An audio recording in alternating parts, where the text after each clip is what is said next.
The best coach the Giants have is Brian Daboll, who works really well with Jaxson Dart. So you're going to let him walk out of the building. And then you're going to have like the third or fourth best coach on the staff take over as the interim guy. And if he wins a couple games, every fan's going to be going, hey, that's our guy. Never fire the best coach on your staff. And if you have to, do it at the end of a season. 12 seconds later. If you want to fire him at the end of the year, that's fine. But he has a really good relationship with the most important person on your team, Jaxson Dart. What are you doing? Thank you! Well, the Giants are moving on from the Brian Daboll era. Clearly, John Mara is more than ready to rip off the Band-Aid and make vast changes as he pleases. For the third straight season, the Giants have started out an NFL season with a 2-8 record under Brian Daboll. This is Sports Guy talking that you guys are watching and listening to. I am Dustin Tran, your host, as I am here today to talk about Colin Cowherd ripping the Giants for firing Brian Daboll. Obviously, Colin Cowherd was not a supporter in the decision to fire Brian Daboll. However, Brian Daboll had a 21-41-1 record during his time as the Giants head coach. Before I say anything else, though, I want to present you guys with the topic question. So, here it is. Were the Giants right or wrong to fire Brian Daboll right now? Personally, I think the timing of the Brian Daboll firing was a mistake. They should have waited until the end of the season to fire Brian Daboll if they wish to do so. If not, then they should have fired him after last season. To fire a head coach in the middle of the season would suggest that ownership believed that Brian Daboll lost the locker room, which was certainly not the case. I understand Brian Daboll wasn't the best coach out there, but it's not exactly like Brian Daboll was working with a bunch of Pro Bowlers on his team. I don't think a lot of coaches could coach this Giants team right now and lead them into the NFL playoffs. It's a very flawed roster. Outside of Jaxson Dart, their offense is depleted of talent, and I blame that on the general manager. Now, it seems like their general manager is going to stay and conduct the next search for the Giants head coach. I believe that it's going to be a massive mistake for the Giants organization. Joe Schoen has been one of the worst general managers during his time as the Giants GM, and obviously he's made a lot of bad decisions regarding the draft and free agency for the most part. Yes, I know that he was the guy who drafted Malik Nabers. Yes, I know he was the guy who drafted Skattebo. Yes, I know that he was the guy who drafted Jaxson Dart. But outside of nailing down the basic picks and being able to make that trade for Brian Burns, what has Joe Schoen actually done for the Giants organization? He's done nothing but cause problems. Who's the one that decided to let Saquon Barkley walk in free agency? He did. Who's the one who decided to give out that huge contract to Daniel Jones, then cut him in the middle of the season? Joe Schoen. So obviously, Joe Schoen has not exactly given Brian Daboll a lot of pieces to work with. Colin Cowherd is absolutely correct in the Giants' criticism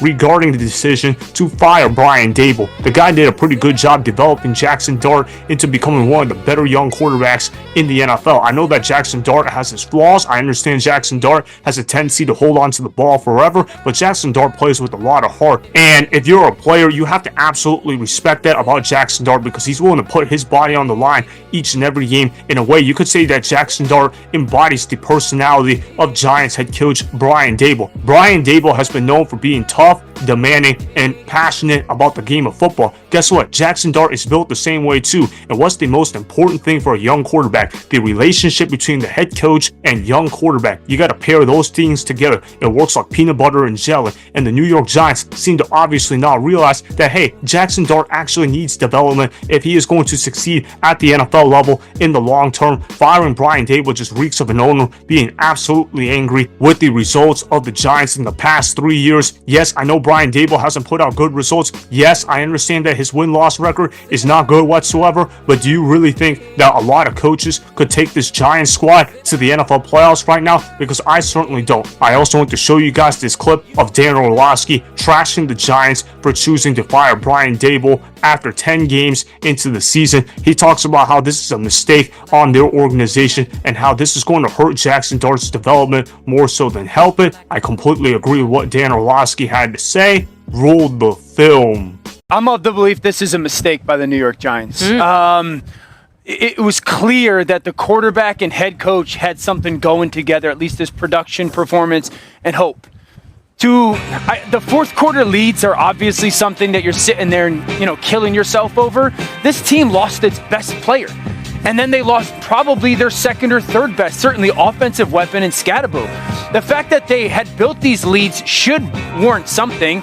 And the reality is this defense that's got a gajillion dollars or early draft picks had 10-point fourth quarter leads 4 different times this year, and they couldn't find ways to secure the lead either. And so as much as we want to sit there and say Daboll didn't get it done, a lot of the high-priced defensive talent didn't get it done as well.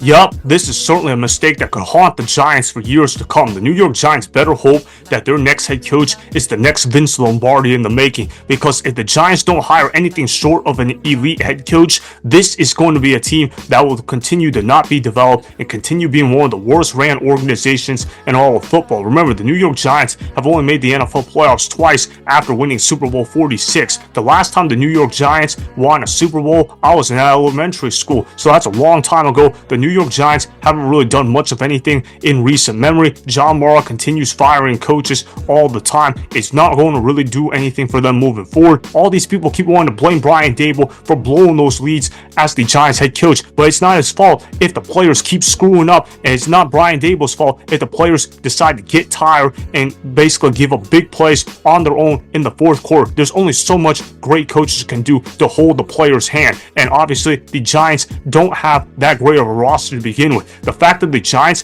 even had 4 leads during those 4 leads that they blew, it's impressive. The New York Giants never should have been in those games. Brian Daboll actually did a pretty good job putting the Giants in positions to win those games in the first place. It's not his fault if the players can't come through and force a stop. Alright, Brian Daboll isn't even a defensive-minded head coach, so obviously the New York Giants, they have a lot of issues. They paid a lot of money for their defense, yet their defense has not come through and be clutch for them when it matters most. And offensively, like I said, what do you expect to do when Wan'Dale Robinson is your number 1 wide receiver? There's only so much you can do to scheme around a weak wide receiver core. And obviously the running back position has been decimated with the Cam Skattebo injury. Tyrone Tracy and Devin Singletary are their main running backs. Most coaches are not going to win with that squad whatsoever. You look at the Giants schedule, it seems like they're going to finish the year with a 4-13 record, but to be completely honest, who expected the Giants to win more than 4 games to begin with? If the New York Giants seriously thought they could win more than 4 games heading into this season, then their ownership was absolutely delusional. Firing Brian Daboll is going to set this franchise back, and once again, it seems like Jaxson Dart is going to have to learn another playbook, at least for the immediate future. Obviously, that can't do Jaxson Dart any good in terms of his development. It seems like Jaxson Dart is going to end up underachieving his NFL career because the New York Giants organization just cannot get out of their own way, and they don't know who to blame in terms of being underachievers year in and year out. Obviously, Brian Daboll had a flawed roster to work with, so it's very hard to evaluate what Brian Daboll could actually do as a head coach. Like Colin Cowherd said, this was a massive mistake for the Giants to fire Brian Daboll. This will be a decision they will regret for the foreseeable future. So that is why the Giants were wrong to fire Brian Daboll right now, as the decision to fire Brian Daboll right now will not help Jaxson Dart develop into one of the better young quarterbacks in the NFL. At this current moment, remember, go ahead and subscribe to Sports Guy Talking, like the video, and please comment down below. If you guys do that, I may shout you guys out in my Instagram story every Monday. That'll be for the @DustinStran Instagram account. Make sure to follow me on Instagram @DustinStran, and that's Sports Guy Talking. Also, go follow me on Twitter @DustinStran. Again, go ahead and do those things that I just told you guys to go do. Hopefully, you guys enjoyed the content that was just produced. Peace out. I hope you enjoyed that video. Want more Sports Guy Talking, the home of great sports content? Make sure you click that subscribe button to get the latest from Sports Guy Talking. Go ahead and like the video, comment down below, check the description box on the video in order to follow my Instagram and Twitter. Also, be sure to check out more of the best clips from the YouTube channel Sports Guy Talking.